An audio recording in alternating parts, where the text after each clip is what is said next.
Em 1808, Dalton publicou o seu famoso livro intitulado Um Novo Sistema de Filosofia Química, do original A New System of Chemical Philosophy, no qual continha os 5 postulados que serviam como alicerce da primeira teoria atômica da matéria fundamentada no método científico.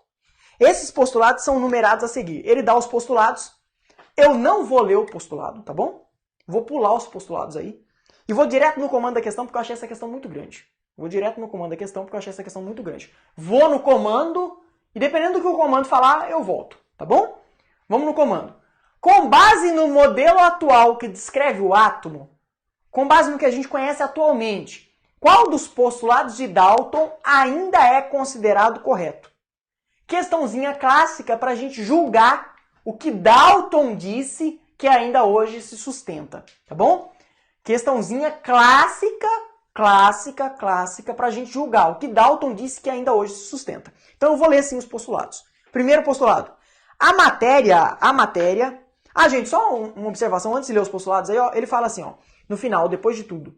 Após o modelo de Dalton, outros modelos baseados em outros dados experimentais evidenciaram, entre outras coisas, a natureza elétrica da matéria, a composição e organização do átomo e a quantização da energia no modelo atômico. A questão já te deu spoiler, cara. Olha que parada mais doida. Beleza. Aí depois a gente julga agora os postulados, né? Primeiro postulado aí, ó. A matéria é constituída de átomos indivisíveis. Ó, primeiro postulado de Dalton. É válido até hoje? A matéria é constituída de átomos indivisíveis? Gente, depois de Dalton, o próximo modelo atômico foi o modelo de Thomson. Thomson, em 1897, enunciou o seu modelo atômico com base nas coisas que foram descobertas desde 1875. Lá com a ampola de Crookes, né? Basicamente com a ampola de Crookes, ele descobre a existência de uma partícula com massa de carga negativa que emerge perpendicularmente à superfície do cátodo. Essa partícula depois foi conhecida como elétron, né? Foi chamada depois de elétrons. Então, portanto, o átomo é divisível em partes menores. Uma das partes menores, por exemplo, do átomo é o elétron. Então essa afirmação número 1 aí, ó, ela não é válida até hoje. Quem derrubou ela? Thomson. Thomson derrubou ela, cara. Passou a rasteira nela. Segunda afirmação aí, ó. Segunda afirmação. Todos os átomos de um determinado elemento, de um dado elemento químico, são idênticos em massa e em todas as outras propriedades. Ô, gente, ó. Eu vou anotar aqui, ó. Só pra vocês verem o que eu tô anotando aqui, ó. Eu anotei que a primeira é falsa. E quem derrubou ela foi Thomson com os elétrons. A segunda aí, galera, acabou de dizer pra gente que todos os átomos de um dado elemento são idênticos em massa e em todas as outras propriedades. Filhos, vocês sabem que os átomos de um determinado elemento não são idênticos em massa. Se eles forem idênticos em massa, algo está errado, né? Por quê? Qual que é o contra-exemplo que a gente tem? A gente pode pensar nos isótopos. O que são isótopos? Isótopos são átomos de um determinado elemento, de um mesmo elemento, porque tem mesmo número de prótons, que apresenta diferente número de nêutrons. E, portanto, a massa é diferente. Se eu mudo a quantidade de nêutrons, eu mudo a massa também. Eu tenho átomos de um mesmo elemento com massas diferentes. É o caso dos isótopos. Portanto, a segunda afirmação, ó, aí também é falsa. Considerando o que a gente sabe hoje, tá?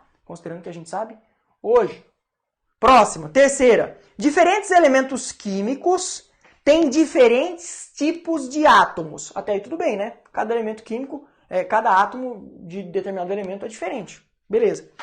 Em particular, seus átomos têm diferentes massas. O que ele quer dizer aí, gente? Que átomos de elementos químicos diferentes vão ter diferentes massas. É isso que o enunciado da questão diz aí pra gente. Só que também, se você pensar em semelhanças atômicas, isso também está errado. Por quê? Porque nós podemos ter átomos de elementos químicos diferentes com a mesma massa. É o caso de quem? Fala aí pra mim.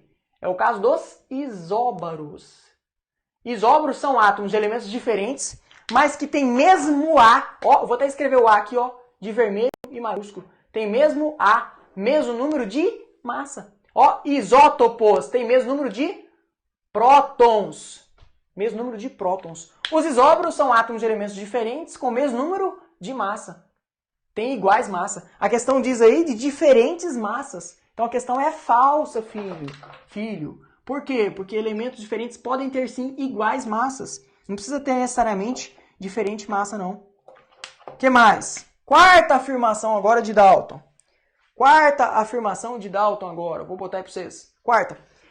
Átomos são indestrutíveis e, nas reações químicas, mantêm as suas identidades. Gente, átomos são indestrutíveis? Ou eu posso destruir um átomo e transformar um átomo em outro?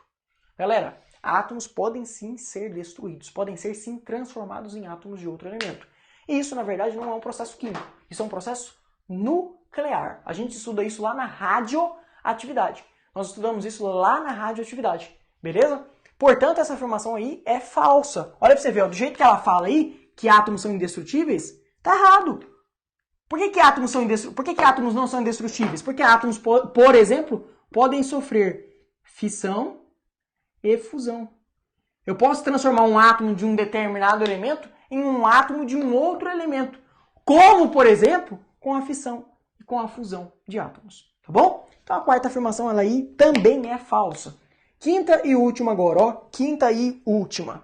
Átomos de elementos combinam com átomos de outros elementos em proporções de números inteiros pequenos para formar compostos. Gente, isso faz sentido? Átomos de elementos combinam com átomos de outros elementos em proporções de números inteiros, proporções de inteiros mesmo, dá para combinar meio átomo, né? Proporções de números inteiros, para formar compostos. É essa a ideia. Essa ideia, na verdade, de combinar em proporções aí, vem lá da lei de Proust, lei das proporções definidas, ou das proporções constantes, né? Essa ideia aí, ó, ela surge lá da lei de Proust. É uma das coisas que Dalton disse que até hoje continua válido. Dalton disse duas coisas. Dalton disse em duas coisas em especial que eu quero destacar aqui que continuam válidas. Duas em especial, tá? Ele disse mais coisas que continuam válidas, mas duas delas em especial. A primeira, que em uma reação química, átomos são apenas reorganizados. Isso é verdadeiro até hoje, por quê? Porque isso se baseia em uma lei experimental de Lavoisier. Se a massa tem que se conservar segundo a lei de Lavoisier, o único jeito é não criar e nem destruir átomos em uma reação química. É só rearranjá-los, tá? E outra coisa, Dalton também fala lá que átomos se combinam em proporções específicas para formar substâncias. Isso vem da lei de Proust. Essas duas afirmações em particular de Dalton aí são afirmações que até hoje são verdadeiras. Quer mais uma verdadeira? Toda a matéria do universo é constituída de átomos. Dalton disse isso também, até hoje é verdadeiro. Beleza? Filhos, é isto, tá? Questão 5 aí é a verdadeira. Então, combina sim. Isso nesse contexto aí da questão ele fala da lei de Proust, né? Fala da lei de Proust e é verdadeiro, tá bom? Vou jogar na tela aí pra vocês. Gente, só uma observação aí. Na questão 4 ele fala assim, nas reações químicas mantém suas identidades. Isso é verdadeiro, tá? Essa parte da 4 é verdadeira. Mas ele fala antes que átomos são indestrutíveis. Ele fala no geral, ele não fala só nas reações químicas. Átomos são indestrutíveis? Do jeito que ele fala? Não. Em uma reação nuclear eu posso destruir o átomo, tá bom? Porém, aí, quando ele fala particularmente da reação química, o que ele fala aí particularmente da reação química está certo. A identidade do átomo é preservada em uma reação química. Portanto, a questão 105, passando para as alternativas, é a letra E. Tá? Vou pular para o quadro para vocês fazerem o print de vocês. A questão 105 é a letra E. Tá bom? 105 é E.